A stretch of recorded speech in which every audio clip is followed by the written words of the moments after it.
All right, this is the decider to find out who moves on to the round of 16. Will it be Targa or will it be NaNiwa? We've already seen these two play, and Targa didn't have the best of results there, so NaNiwa is looking in prime form to move on if he can just step over Targa.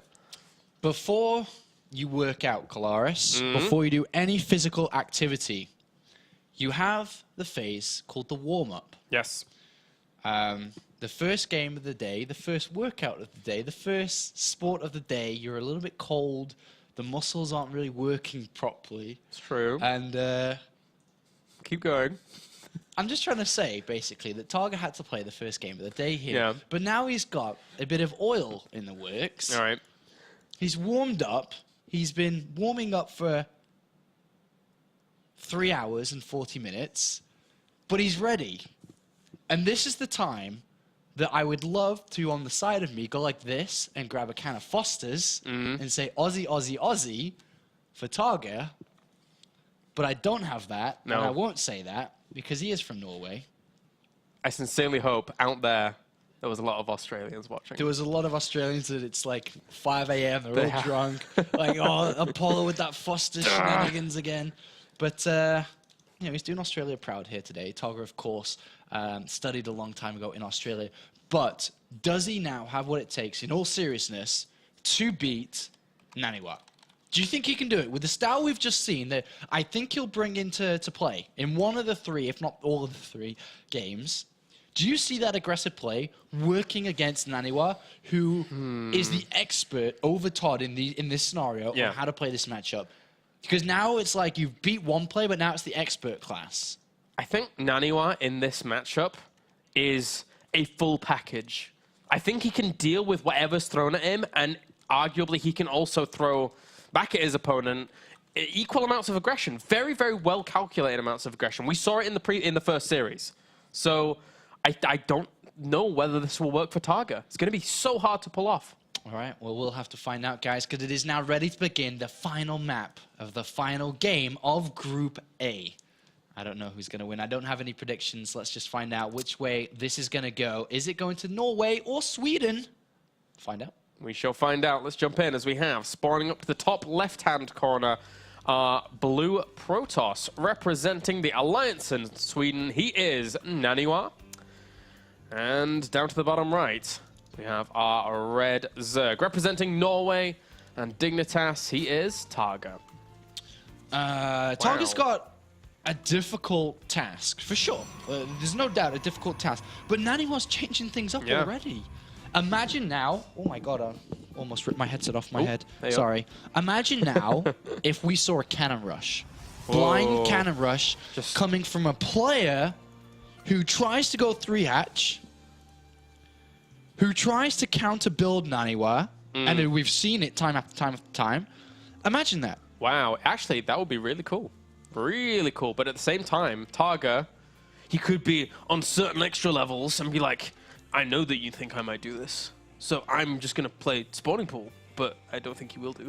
No, he's not going to do it. It's not that deep of a mind game here, but there is no early forge. It's going to be a Nexus first, so a change of style here from NaNiwa coming up, not playing towards how he likes to play. But again, 3 hatcheries, if that was to happen here, would work okay. Yep. It would work okay against this if Targa was to take that risk against NaNiwa, who I would say 8, if not 9 times out of 10 goes gateway expand, man. Oh, yeah, definitely. And Targa here, we're going to see how he wants to play this out. It's funny because the Overlord will reach that position not before the expansion. Indeed, he has to go for the spawning pool, not knowing what is going on. But he could have gotten away with it quite considerably. Now we'll see that forge and we'll be like, oh well. Ah, change up. And now, even though the words I used to describe Targa versus Todd was that Targa, upon seeing this, probably felt comfortable against Todd in game number 1, saying, all right, this is what I've played against a lot of the time. But I would like to say the reverse now. Very simply because, yes, it's what Targa's played against the most, but NaNiwa's not doing the same. And all of a sudden he's like, oh my god, he's not doing the same anymore. I was expecting this, and now he's doing this. And it throws him off a little bit. Definitely, I'd say throws him off a little bit. Even though it's exactly the same build as Todd used to start off, it's the mind, it's the mentality just of this. Not expected from NaNiwa, as you said. It's just not expected. And with this double gas going down now, he is playing a standard of standards for fast expands. And how is Targa going to deal with it? I mean, Targa's got to be like, all right, what's the main reason why he's changed? What is that reason? What does he want to do? And all these thoughts that you're going through kind of tear you away from your plan, and you start thinking too much. Sometimes you overthink too much, and sometimes you make wrong decisions based on overthinking. So this is something which Targa really needs to avoid if he wants to play this game out well. Just go to what you normally do. So 3 hatcheries coming down with no gas, very normal against this build coming out from NaNiwa. He's chasing the probe out, which is always a good find. But there's another one. There is another one. There is another one. He's a sneaky, sneaky ninja, is NaNiwa. As we'll send that out and get confirmation of that third. Very, very important. So that probe will actually get away as well. 2 Zerglings, not going to be able to kill that by the time it gets back to that photon cannon. So, whoa, actually NaNiwa is going to the natural and getting some confirmation of something. But well, he's got another probe out, and Targa's going to be like, huh? Where did you come from? Yeah. But there's +1 attack on the way, and there's also the cybernetics core. And with a probe escaping and going to the left-hand side here, I really feel that NaNiwa very simply may just go for a gate. Oh, no. Robotics facility coming in. What is he up to? All right. There's okay. Whenever I see this, and I've been working on this kind of style recently, robotics facility, for me, stands out all in. Yeah. But there are other builds that do work. There are builds that you can take maybe a third base with an Immortal, crappy builds that don't really work too well. But it's either an all-in, Immortal all-in, or he goes over to a Warp Prism pretty fast. And then you can play with a Warp Prism quite well, take a third base behind it quite well, because your opponent has to deal with a Warp Prism, and you can take a third base behind it. So I wonder what it is. If it's an Observer, I'm going to be like, huh? But the way that it's lining up, with 3 extra gateways coming in, I'm not sure. Okay, Warp Prism. Okay, yeah. But he sees the robo facility being chrono boosted at the back as well. Targa has every single scrap of information he would ever need. And he just identified exactly what I was saying to you guys on stream. He just said it. He's seen everything. He's seen the 3 gateways, the robo, the gases on the natural, everything. He may even see the Warp Prism. He may. And then he sees absolutely 100% everything. The Warp Prism, I don't think, will go detected, unless the Overlord turns around right now. But that Warp Prism is moving out in such a way that it will not be spotted just yet. So, Roach Warren's on the way. He knows that maybe some of the aggression's not coming now, and he has to prepare for that. He's getting the layer, he's getting extra gases, just making sure he has all the options available to him to just deal with this. Yeah, I think NaNiwa will expand behind this, but it's the style I talked about where you do kind of be aggressive yet defensive with the Warp Prism and so on. All right, Statman K. What's NaNiwa's win % against Zerg, actually, so far in WCS? Can you tell me? Interestingly enough, I would have to minimize okay, don't do that then. Don't do that then. No. Although, against... In WCS, it's... If I had to estimate, I think it would be around 12 wins and 7 losses or something like that. It's not as dominant as you would consider it to be, because obviously he had a lot of kills in DreamHack and stuff, but hold the phone here. NaNiwa's putting on a lot of aggression. That's a lot of Zerglings, though, at the same time. Needs to pick up those sentries, and he does get them out. And just trying to kill off these Zerglings where he can. Do have really +1 attack, but not doing the best of things there. Not doing the works. Yeah, so just killing off those Zerglings. And killed off 4 workers. Not a huge result. Yeah, it's Statman K. It's not that high. 58%. 10 and 7. I was close. 12 and 7, 10 and 7. Oh well, close. It's not that high, but still, you know, WCS has been going for a long time now. This includes all tier events, Season 1 as well, where NaNiwa was still kind of learning this new style which we're seeing today, which is really a copy from SOS. The way that he plays is very SOS style. It's like his favorite player. Oh, yeah. He absolutely loves that style. Now, well, look at this army he's building up here. 2 Immortals, third one's being chrono boosted out. Yeah, Warp Prism, I thought it would be a third base, but it's clearly not here. So we see extra gateways been thrown down and Immortals coming in. I wonder if Targa has what it takes to deal with this. The biggest upgrade, which I like and is the best against this, is actually the Roach Speed. Yeah. Which is on its way. Do you reckon he can stop NaNiwa's attack? 3 Immortals. Great micro as always. The Warp Prism's already damaged, remember? Well, so is the Mothership Core. By the time this gets across the map, he's going to have like 40, maybe even 50 roaches. So that's so much firepower. I'm not sure how you actually deal with that if it comes in at the proper angles. Well, is Targa counterattacking? What's he doing with these roaches on the right-hand side? He needs to formulate a plan here. He's up to a very high supply count. Look at that, 170. Yeah. With 4 Overlords coming in, he'd be able to max out if this is slowed down. Yeah, he has 46 roaches already. And he's coming in from 2 sides. Uh-oh. He's coming from the north. He also has his defense set down at the south too. These force fields will have to be crucial. Oh, the Mothership Core sees it as well. He knows what's is about to occur, and he has to go for the engagement before that other army reaches him right now. If he does not, then he's going to be completely sandwiched up against big chunks of this army, and he's doing exactly that, throwing down good force fields, separating a lot of that off. He knows he's in a little bit of a precarious position, though. Those roaches are now coming in from the back. Yeah, they need to kill the rocks. I'd kill the rocks, then go in, actually, because it opens up a larger area, but force fields do come down, but the roaches are in. 1 Immortal goes down here, so a third of the real attack power is gone. He doesn't have that many more force fields left, maybe 4 or 5 left between these sentries here, and now all of those roaches, they're slowly getting through. They're slowly killing a lot of this off. Army supplies, 71 against 45. Oh, Targa's breaking through. NaNiwa, is he going to be able to do it? A new warping comes in. Another Immortal gets targeted down. He's going to do it. Oh, he killed off the Warp Prism as well. He could have tried to evacuate out. What a great play by Targa, killing off the Warp Prism. Perfect. Perfect defense there. Targa smacks one to NaNiwa. Wow. And takes a 140 supply lead to 54. Oh, boy whiz. What a great setup there from Targa from 3 different angles. And that did not work. No, it did not. And now, NaNiwa, he's trying to warp in some Zealots to try and go some counter-aggression, but these roaches are just going to come and kill him. I don't know what else he's going to do. Oh, man, this is... it's not looking good here for the Swede in game number 1. The Warp Prism really didn't do too much from the get-go, right? It was stopped very early on. Very early. He could have had Immortals out faster. It was delayed because of the Warp Prism. And Targa makes a very good hold. I feel as if, you know, Targa was so pleased to see the build that NaNiwa had chosen because he's probably played against this a million times. Yeah, and he really made no mistakes himself, you know, with his Overlord production, his unit production. He set himself up very nicely. And the Roaches just going to clean up these Zealots that are trying to keep NaNiwa in the game. Whilst he adds on some Hydralisks as well. This is all that NaNiwa has at the back. 77 army supply against 25. Good time warp. Trying to keep that Immortal alive, and he will do in the end. But the reinforcements are just going to stomp across the map.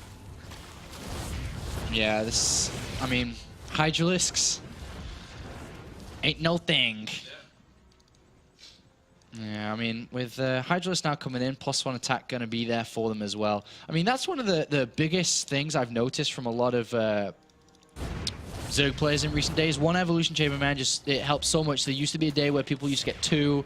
It's all about 1 because you just have so much more units to defend, to attack. Is that... Go on. Is that drone? What's this drone? I was going to say, if that's a hatchery, man. If that was a hatchery... I won't put it past some people against NaNiwa because NaNiwa is a player that can go on tilt, and trying to throw him off like that is something that could occur. But anyway... Mothership Core gone as well. NaNiwa is just going to try to go for another attack here with +2 Stalkers, maybe. Colossus coming in. He's in a bit of a dire situation, to say the least. Yeah, the Roach is perfectly positioned to tank for these Hydralisks as well. Force fields go down, and yes, he will kill off a lot of the Roaches at the front, but still, so many Hydralisks for the firepower behind this, with reinforcing Hydras and Roaches coming as well. Too much for the Alliance player. Yeah, another Immortal is going to go down, and more units streaming across. Targa's going to beat NaNiwa. He definitely map number 1 here, maybe not in the entire series. That's up to NaNiwa here, as Targa comes pushing in, the cannons go down, there's just nothing left to defend. And NaNiwa's trying to hold on with everything he's got. Remember, NaNiwa is the #1 ranked non-Korean player at the moment in the WCS system. Yeah. But right now, he's facing elimination after this map. In the round of 32. Targa's the complete opposite as well. He is nowhere, he's not on even the map of being highly ranked in WCS point system. He qualified through painstaking resources, and GG there for game number 1. Targa takes it. And again, Targa has been so furious about trying to get to this spot. And now he's 1 map away from the round of 16 in his debut appearance in Premier League. this is big. If Targa can take it, very big indeed. Well, the thing is with Targa is he's always had a very good Zerg versus Terran, very aggressive. He's got great macro in itself anyway, so we can see with his big power up to his units. I don't think he practiced versus Terran at all in this group. I think he said, well, I'll give 4GG my best. Maybe I'll do an all-in here or there, but I'll focus on my versus Protoss. And it seems to be working okay for him. I mean, there's 2 Protoss in this group, Todd and NaNiwa. And if he eliminated his practice versus Terran and just said, well, I'm doing okay versus it anyway, and I'll focus on Protoss, he may advance from this group. He may do. And we may have a very similar Season 3 to Season 2, where a lot of favorites were knocked out. And NaNiwa is a favorite to even win the whole thing. It would be so crazy if we had, like, a WCS EU curse where all like the top 5 or top 6 players next round just kind of like just go. I mean, it happens a lot in many different tournaments actually, where a player wins a tournament and then he comes to the next season or the next tournament and just doesn't perform as well. It's just weird. But right now, Targa, 1 map away from knocking out NaNiwa.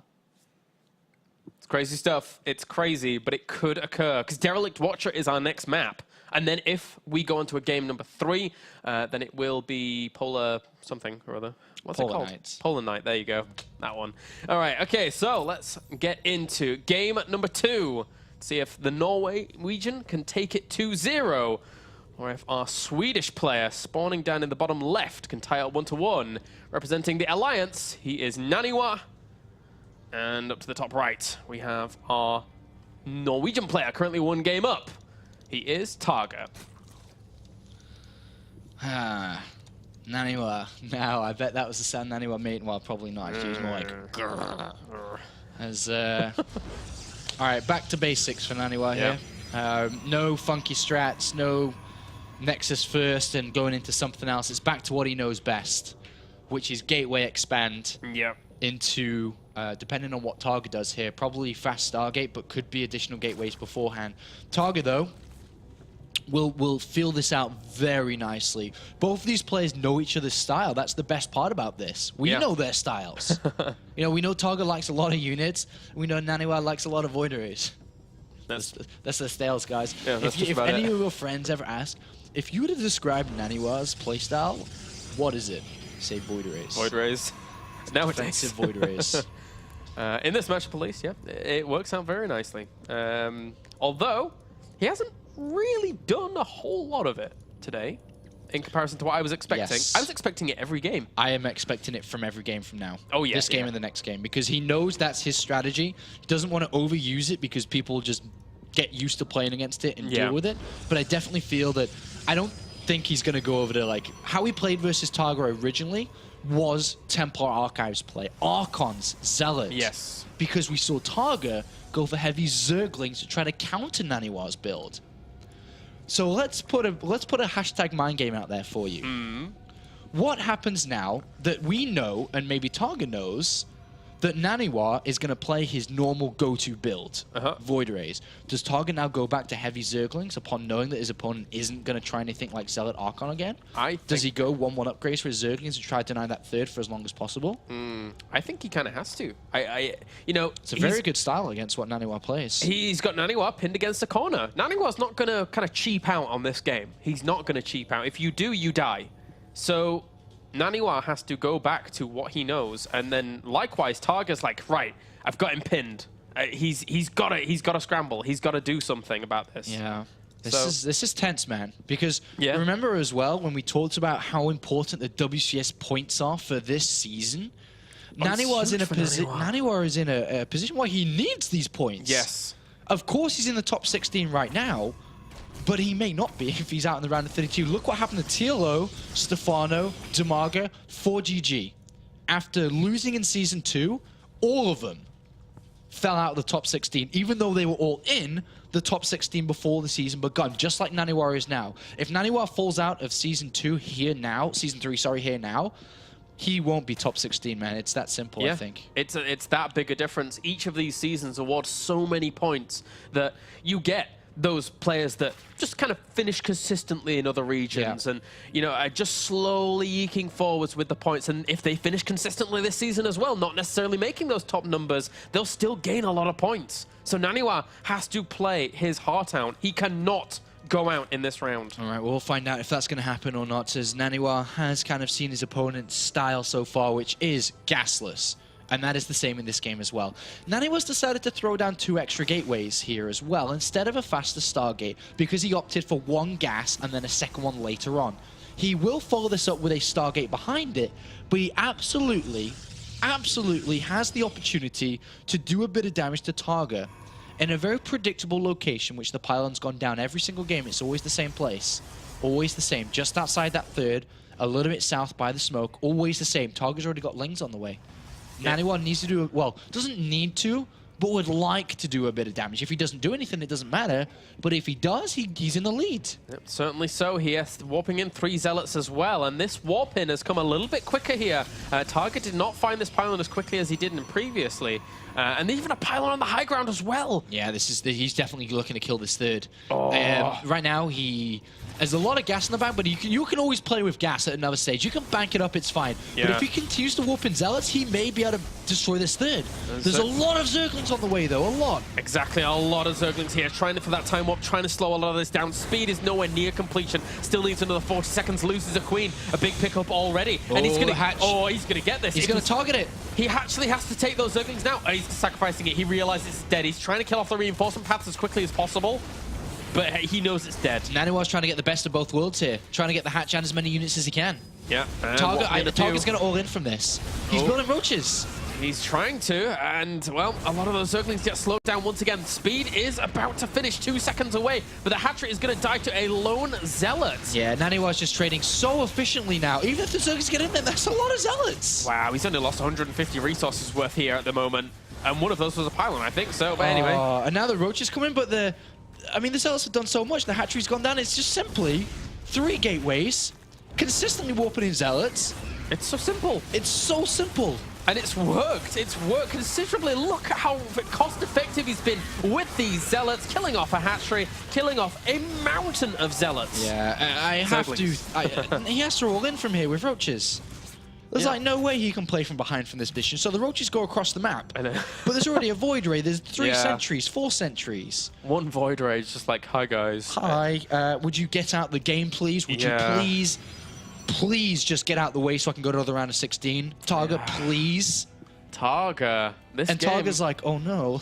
NaNiwa got really angry. Now he's playing really, really well. Aww. Boo-hoo. Well, okay. These roaches are going to try and make something happen. 13 roaches. 1 Void Ray starts and begins its arduous journey of killing all of these roaches, but there's force fields. So NaNiwa's not going to let this in. You're not coming in this house. Yeah, I mean, even if he did let a couple units in, the Zealots that could kill everything too. The charged up Void Ray, multiple sentries, 1,000 gas basically. He's got 700 gas. He can warp in end on sentries. And he will let units in here. This is not a mistake. He's like letting them in. Yeah, why not? No Look at that, reason trapping to the let roaches them out. too. Trapping him. Killing everything off. That 1 Void Ray superhero. 4 kills. There you go. GG, well played. I mean, yeah, it's that simple, guys. That NaNiwa opened up that game very, very easily and finished it very swiftly as well. And like I said, NaNiwa got a little angry and played a little bit harder and crushed Targa in that game. Very simply, just very, very simply game. And now we get to finish the night as we began, with the same 2 players on the same map. Polar Knight. Why not? Why not? Why not? Let's see who's going to win this time, though, as we did see NaNiwa kind of rip his opponent apart in the first series, and he did again there. I think now that the Tetley's advert can play, the no-nonsense Tetley's advert can come in. Anyone from England will get that. Because the no-nonsense is the card's been played.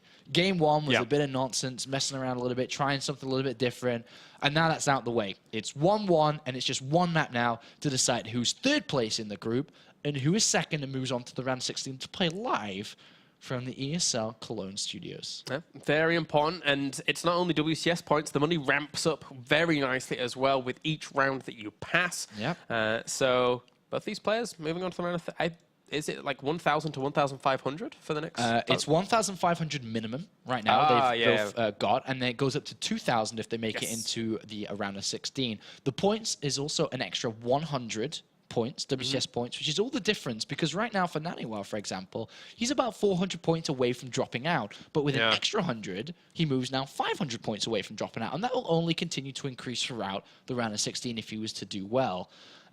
So the third map then, Polar Night. It's a 2-player map. It's large, quite large actually, but it has not been explored very well. Exactly, yeah. Let's just now think about game number 1 of the evening, which was Targa playing a heavy Zergling style to prevent NaNiwa from taking a third base, because it is difficult to do so on this map. Yep. But NaNiwa chose on that map to go Zealot Archon against a heavy Zergling style, which is the style we talked about just now in this first map. In the second map, sorry. So what do we now think is going to happen? What do you think can happen on Polar Night? Well, again, with you mentioning that it is very, very unexplored, I wouldn't be surprised if we see a very, very similar game to the first that we saw. But I still kind of have to go back to NaNiwa just goes for his Void Ray composition again. Like, maybe with that little bit of pressure, it worked out so well that game. Like, why not mix it in? It's not really that much of a gamble. You have the ability to recall out if you think, all right, you have enough defenses here. Either I'm going to use them on time warps if you see just a handful, or you use it on a recall and just get out. And then you're transitioning onto Void Rays back home as well. So I think it's the pokes into the Void Rays, because I think Targa can deal with the poke. All right. Targa loves to deal with the pokes, and we'll see if he can. I'd expect so too. I think Targa would have learned a lot from the first series as well. That's the thing with StarCraft, is when you lose a game, you learn a lot from the losses, and you can put it into another time. Luckily for Targa, that time is just a few hours after his initial loss. So can he learn from what happened in game number 1 and series number 1 of the day? Can he turn things around, and can he knock out the highest ranked non-Korean in the StarCraft 2 WCS 2013? Could happen. It certainly could. Both of these players, it could go either way. Targa, taking that first map, showed that there are chinks in NaNiwa's armor, and that could be exploited here, as all these players are loaded up and good to go. Polar Night is our map as we started the night off. So let's jump right on in, as we have spawning up to the top left-hand corner as our red Protoss, representing Sweden and the Alliance. He is NaNiwa, and down to the south. Never mind. All right. GG. I don't know what just happened. Nor do I. Nor do I. Mr. NaNiwa disappears into the night. Yeah. I just keep repeating in my head, it's so weird that NaNiwa, who is the most successful player at the moment in the Europe and North American scene, may not go to BlizzCon if he doesn't win this game. Like, he will be out the top 16. There's no doubt in my mind. He will be out the top 16. The way that it will work, very, very unlikely he's able to sustain it. Unless he, by chance, won New York until Extreme Masters, and by chance won, all the... No, but other than that, other than finishing super high in those tournaments, the two Tier 1 events left this year before BlizzCon is I Am New York and DreamHack Bucharest. Is Singapore a Tier 1 as well? I think it's a Tier 2. Might be. I'm not sure exactly. But there's 3 events. Whatever it is, there's 3 tier events left. And you need to win them. Yeah. If you lose here, basically. And that's too much pressure. That's too difficult. That's very difficult to do. And, of course, there's other players that, especially now that the Korean scene is starting to spread out into the Western world, a lot more of those than ever before. Definitely. There's going to be a lot of players attending these. A lot of hard players. It's not as easy as you think to win a tournament, of course. It's very difficult. That's a very good point that you're making there. With the WCS system being how it is, and all of these players, you know, gracing us with their presence in America WCS and Europe WCS, we just are seeing more of these stronger Koreans. Jaedong has built himself on foreign events. There's no denying that. Yeah. Aside from Season 2 and performing very well, very admirably, before that, his points in WCS the specific season were rubbish. They were balls. But going to these foreign events, he was in the top 16 with just foreign events or something ridiculous. I mean, very close. Second. Yeah. And he got a lot of tier event points. And funny, he's ranked number 2 in the WCS point system as well, right behind Innovation. So number 2 seems to be a number that is sticking quite close to J-Donk. And I'm sure that will change throughout the rest of the year. I'm quite sure it will, actually. Yeah, probably. But for now, final map between these 2 players. I don't know who's going to win. I don't have any predictions at all. I have no idea. But I know it should be a good one. It certainly should be. So let's jump on in, guys, to the final map of the night as we have spawning up to the top left. It's the top position. Keep doing that. Everyone spawns in corners on these maps, but this one isn't. All right, top. We have our blue Zerg representing Dignitas in Norway. He is Targa. And down to the bottom, our red Protoss representing the Alliance and Sweden. He is NaNiwa. And playing in red just fits NaNiwa, by the way. Yes. Darth Sidious style. Darth Sidious. Because this is NaNiwa all over, playing in red. I definitely would love NaNiwa to play a tournament with a hoodie and the hood on. Oh my god. Oh, look out. And then playing in red too. The lightsaber and everything. Imagine if he played in the round of 16 with red lighting behind him, his hood on as well. Oh my god. Oh my god. Can you make this happen at DreamHack? Is that something that can... I wouldn't put it past those crazy guys that's true. To play the Darth Vader, the march. Wouldn't put it past them or anything, man. Actually, now that I just said DreamHack, is Bucharest also a tier tournament? It's a tier 1. Okay, so there's 4 potentials. Well, is it New York, Bucharest, Singapore? What else? New York? Yeah, New York, Bucharest, Singapore. And then isn't DreamHack winter before it, or it's after BlizzCon? Oh, it's after BlizzCon, isn't it? Yeah. No, it's not because. Oh, it's after but that means BlizzCon. Singapore's after BlizzCon as well, then. When Singapore's after it, so it doesn't even matter about Singapore. There's only 2 events. It's New York then and Bucharest. So I was trying to get to 4 and I ended up getting to 2. Sorry.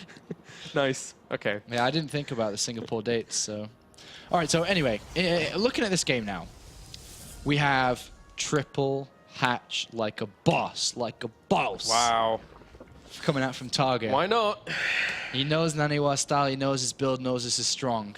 NaNiwa, though, off a single gas very easily after expanding here, can throw down additional gateways to pressure this. Oh, yeah. The problem is he also had that opportunity in game number 1, but messed up. He didn't do it right because the pylon got picked off too early. It was spotted too early. But, as mentioned, this is a new map. It's a bigger map. There's a lot of places to hide a pylon that Zerg players won't find easily anymore. And I would not put it past NaNiwa to pressure this. Absolutely, when he finds out. Well, he doesn't know what's going on yet, but there's gas before spawn and pull. Even though that delays the spawn and pull, remember the attack doesn't come until quite later on, so he can do this. If you're going to go through hatch, you might as well get an extractor as well. Yeah. And he will get Zerg and speed out eventually. And NaNiwa is sending out the probe scout before actually throwing down the Nexus. So he's going to get full... he's actually going to the natural. So he's not going over to the third just yet. But if he checks that and makes sure he does, then he's going to have a lot of information very quickly. Targa's crazy, man. You always got to check if that natural's even there. Or if there's units coming from that natural. Because I remember when he knocked Hero out of DreamHack last year, it was like a slow Zergling all-in. Oh, God, I remember that game. It made me cringe. What was the map called? Was it a green one? No. It was... oh, God, I casted it so many times at big events. I forgot the map name. I've done that sometimes. Cloud Kingdom. Yeah, Cloud Kingdom. What? You forgot Cloud Kingdom? Yeah, I forgot that name. Oh, yeah, it was Cloud Kingdom. Oh, God, I remember now. So NaNiwa knows what he's playing against and is throwing down 2 gateways. Does he throw down another one, though? He's built a sentry behind this, so it's taking a bit of his minerals. Look at this probe chilling out down here as well. Yeah, he definitely got to throw it up pylon, man. There's no way you can just let someone do this to you. You gotta... Well, he's going to try. These Zerglings trying to reinforce this, knowing that, hey, I have taken this third hatchery. I need to make some Zerglings to protect it. That would be very good. But even if he doesn't do anything, it's also smart because it is a mind game thing, because there's no drones being made. 23 and only a bunch of Zerglings, because he's expecting NaNiwa to do this. There's an overlord inside the main base trying to get some more information, who sees the gateways, sees the Stargate being added on. Oh, the Zerglings are going to see the pylon instantly. And they can get the probe here too, which is the most important part. Oh, it's trapped. Wow. Not going to pressure this thing, and we should see drones begin now. Well, as I said before, I think that Targa will deal with the poke, and I think he's dealt with the poke. But he's not building drones, Claris. He's building Zerglings. I think he's... There's no way he's going to pressure after this. Wait a minute. What is he building after these overlords finish? Okay. I was actually stressing out for a minute, and then thinking even more Zerglings were going to be made. I'm like, are you serious? Yeah, that's so many Zerglings already. That's a lot of Zerglings. That's a lot. He's got 24. It's he has speed, but... And NaNiwa didn't even warp in any units at all. He didn't warp in anything, so... Well, that one sentry is going to have a field day. Oh, actually... And NaNiwa can warp in another sentry. Yeah, he can just warp in whatever he wants. He's already got 2 in his main base as well. He can warp in the case of Zealots. He can chrono boost the gateways. He shouldn't lose to this at all. No, he's fine. Yeah, he's fine. I'm saying that, but those gateways are going really low. Oh, that one gateway was going low. He's warping in some Zealots just to keep this out at bay. So all is good in NaNiwa land. 12 drones at once so early on because of these 3 hatcheries. Who needs it, though? It was 39 drones to 36 probes, and because of all those Zerglings that he made... 14 drones at once. You kind of have to make it up. He's going to make it up really fast. Yeah. He's already at 47.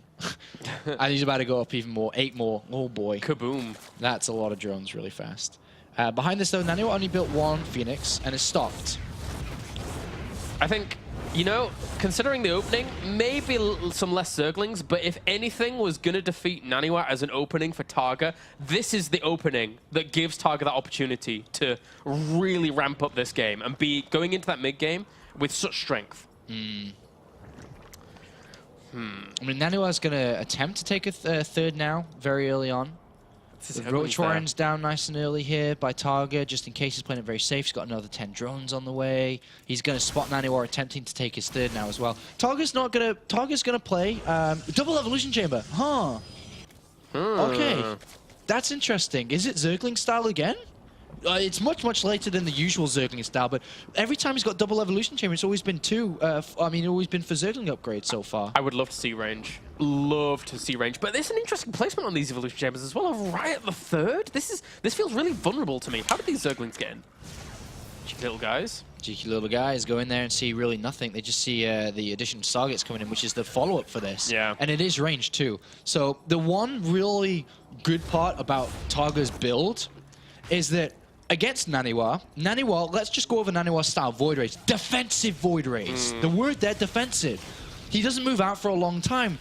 There's not going to be really any pressure play until he has at least a couple of Void Rays out. So Targa in this set has got 71 drones, who's got a macro hatch up, has got double evolution chamber, hasn't built any units since those initial Zerglings, by the way, and now has 1-1 on the way. I fully expect Roach Speed and a Hydroden to come down soon. And I think that he's going to play very heavy on timing. So 1-1 timing pressure, 2-2 timing pressure.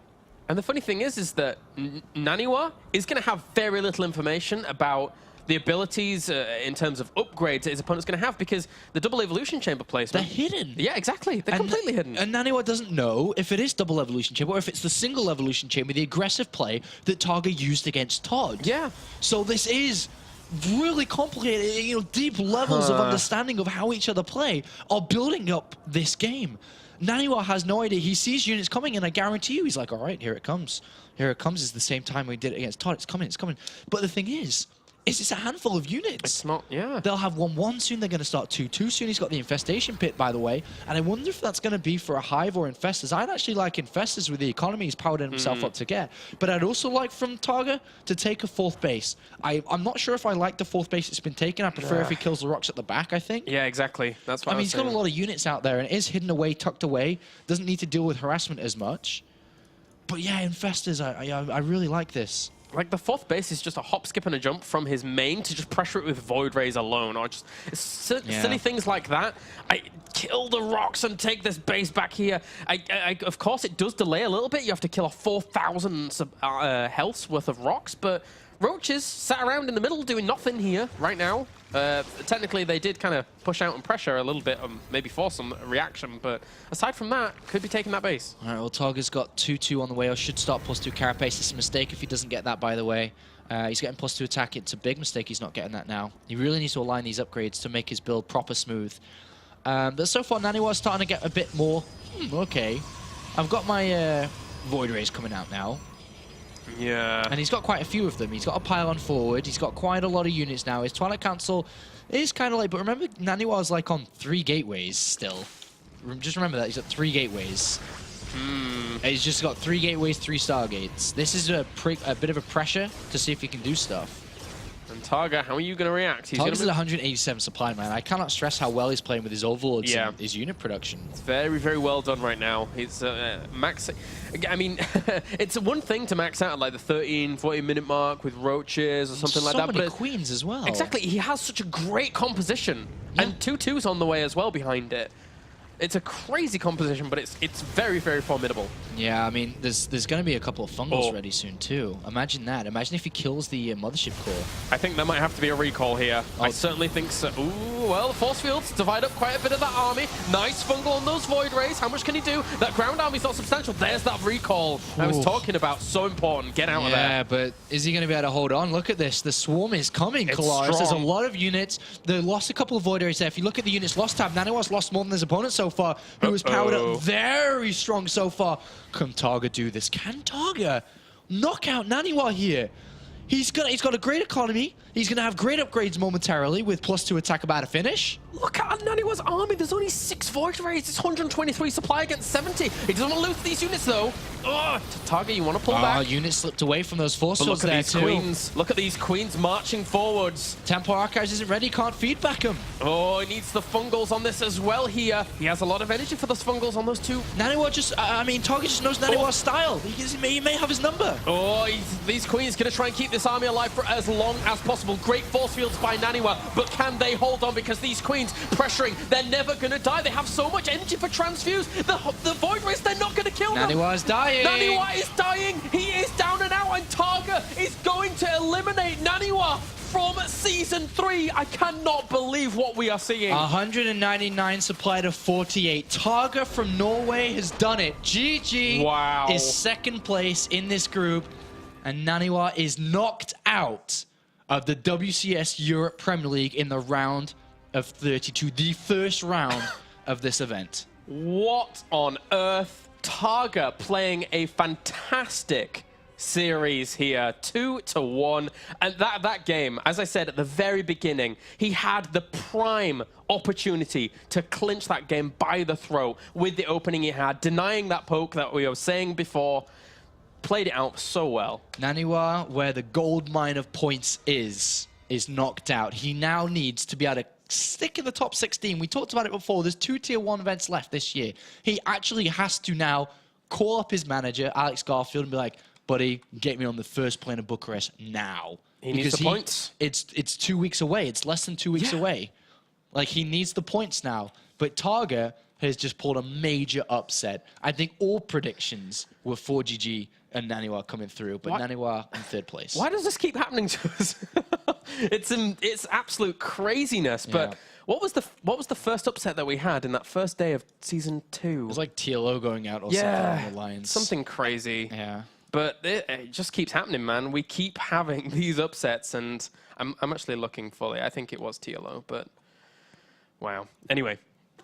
Well. I mean, what do we have here in front of us, man? We have this kind of situation where the best ranked player is knocked out, and Targa goes through with alongside 4DG, who, of course, will continue to represent France, of course, as he does here, playing from Millennium and playing from France, and he will continue through. But it's a good start to Group 8 here. An interesting start, just continuing the Season 2 trends of the Europe Premier League, where upsets happen and craziness happens. I mean, I didn't expect that at all. I didn't expect that at all. In Season 2, we had things that we didn't expect either. But momentarily, we will be going into an interview with Targa, just like Season 2. So we'll be having a couple of words with him shortly to just kind of get his feelings. He's just accomplished something pretty big here. Oh, yeah. Something pretty big indeed. He's the lowest ranked player of the group. He's one of the lowest ranked players in the entire of WCS as well, being his debut into the Premier League and having not done anything really major in tier events either.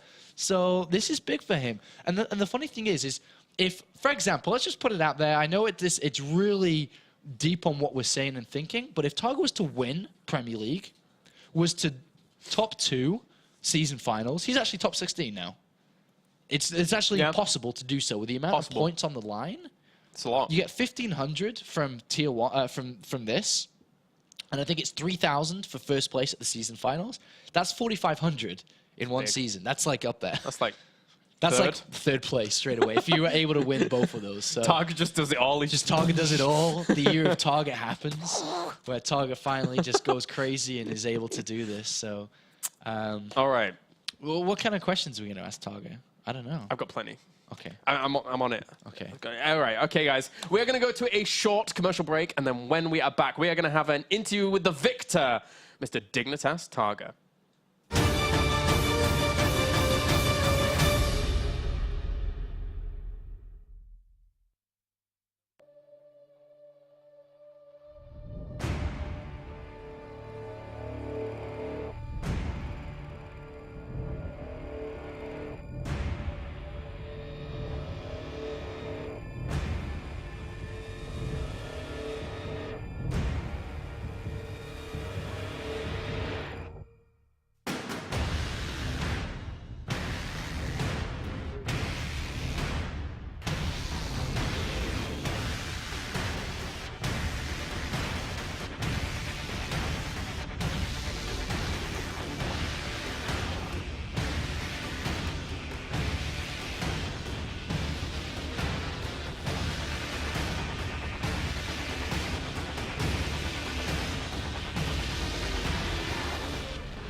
All right, welcome back, guys, to the World Championship Series European Premier League Season 3.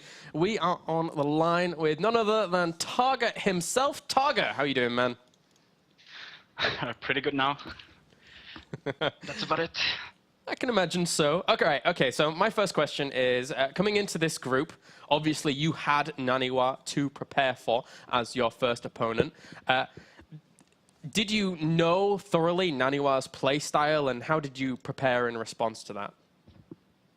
I had a pretty good idea of how he played, and he had the same from me. If you saw the first two games, it's like direct blind counter of a style that I've been playing around with quite a bit, because me and NaNiwa used to practice before he went to Korea. So there's a lot of blind countering, well, I just watched his games from WCS, and just prepared mentally of how I should stop him and so on. I obviously failed like hell in the first two games, but it worked now. Did you put much thought into practice versus Terran? Because right now in WCS you actually have quite a high win percentage against Terran, if you knew that or not. Or did you just focus purely on the Protoss players that you'd probably have to face? I focused on everybody. I wasn't too sure that I was going to beat NaNiwa, and I thought that Todd would actually beat 4GG because he was a bit confident when I talked to him previously, and so I prepared two builds for 4GG, and I would have loved to show them because both of them are pretty insane, but I'm gonna save them for later. Okay, then. I like that. I like that a lot. So, in terms of the last series against NaNiwa, After the first series, obviously, not going as well as you would have hoped, can you run us through the second series? Because there was a lot of back and forth there as well.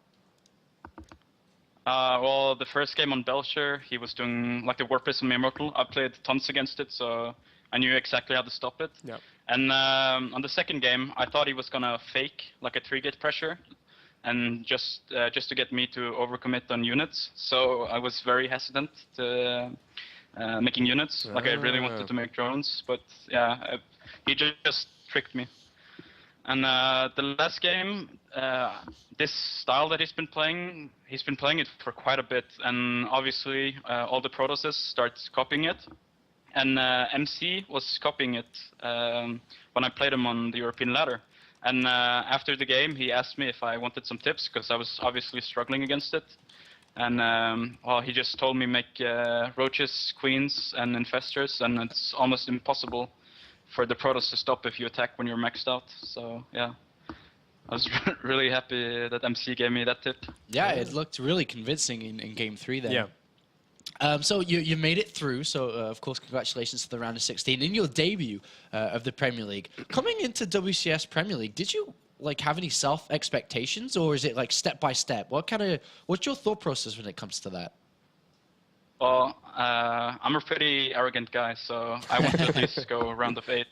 And it's kind of sad that I didn't make it to the previously to WCS. I really think that I should have been there, but I failed miserably in every qualifier, like getting super close, and then I just lost my head.